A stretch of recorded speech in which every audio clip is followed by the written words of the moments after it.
Pisliyin kökü nədir? Pisliyin kökü əsasən iki şeydir. Təkəbbür və həsəd.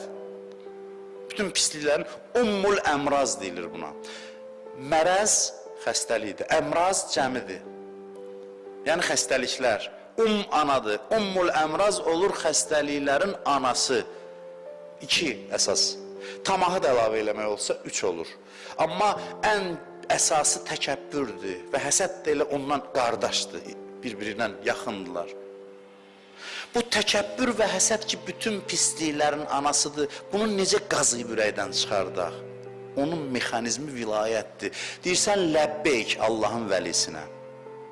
Deyirsən, ləbbeyk. O ləbbeyk kimi təkəbbürü və həsədə heç nə titrədə bilmir.